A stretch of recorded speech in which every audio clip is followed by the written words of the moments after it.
rising, beautiful. It's not morning. It's kind of grand. It's not grand rising. It's actually good evening. No, good afternoon.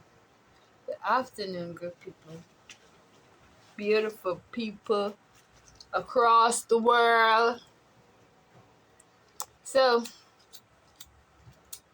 so today I want to talk about one of two things, right? So I want to talk about what choosing yourself look like, and I want to talk about a little bit about fantasy. I feel like we all know what fantasy is, but like, so I think we all know what fantasy is, and fantasy stem from desire. So fantasy is good and it's bad. So it's good because it help you manifest. It help you bring in things to tuition. It's like you're bringing things to the present moment. It's bad because it will keep you mentally stuck. Energetically drained. You know, brain fog and like mentally stuck, like and stuck physically. Holding on to a hope that will never come to pass. And how to know people fantasize about God too. Let me talk about that. Fantasy, you could fantasize about anything and anyone at any day and any time. One of the fantasy around God is, oh, God is good all the time. So when a person baptized, when a person love God, when a person is faithful to God, their life's supposed to be good. They're supposed to marry, have the desired amount of kids. They're not supposed to have no problem. They're not supposed to have accidents, sick, nor death.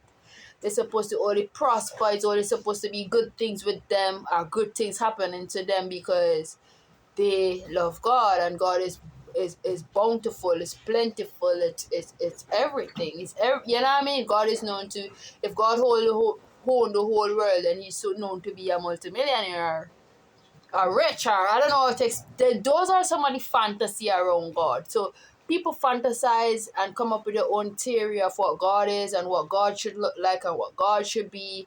Also, people even fantasize and come up with even religion, different type of religion for the different type of reason.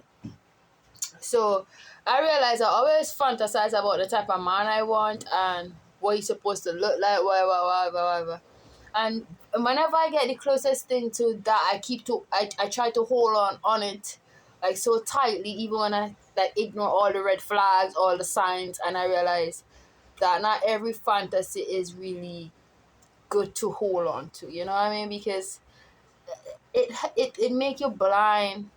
It's like I don't know how to explain it. It's like you hold on to the fantasy because the reality is harsh, it's cruel, it's disrespectful. So you rather to hold on to the fantasy, the idea of that person that you had in your mind. So on to the next one, because this is this bring me back to the point what I was trying to make. Remember I tell you the next part of my video is what self-love or choosing a self should look like. And this bring me back to my point. Choosing yourself is supposed to look like, well, it is boundaries, it is not settling for less, it is putting yourself first, it look like choosing yourself also could look like accepting things for what it actually is. It is intentional rather than fantasy. It's intentional. It's not performative. Choosing yourself also look like you know being celebrative for everyone around you, even if you not on the front. Like if you not on the front, like I don't know, if you are not on the stage, then still clap. Choosing yourself is basically just putting yourself first. Is sometimes choosing yourself could be lonely. Choosing yourself could be struggling. You know, like cause everything have a reaper, like everything have a effect. And sometimes choosing yourself you could left you at the bottom of the pit alone, thirsty, hungry, and homeless. It's real. You know, choosing yourself is different for each and every one of us. But I believe in each and every life circumstances, you're supposed to always choose yourself. Because I said this before and I'm gonna say it again. Whenever you settle for less, you still get lesser than what you settle for. Whenever you aim for more, you always get more than what you aim for. So always choose yourself. Period. Choosing yourself is allowing, because the Bible says a man chooses a wife. So allow a man to choose you. By you choosing yourself. You're not desperate, you're not out there doing the most. And as I said, it's intentional. You're not performing or overly, asserting yourself to be chosen, to be seen as this or to do that, and, pretending to be, nah, choosing yourself is being authentic, being unapologetically you. At any moment, at any time, choosing yourself is loving yourself. Sometimes we get cards. Let me just say life is a game and we get cards. And some of us don't really like the hand that we have to dealt with. But choosing yourself is to show up for yourself regardless, is to make use of what you have. It's to get up every day and, choose yourself. Choosing yourself is everything intentional. So you choosing yourself, you're going to choose better friends.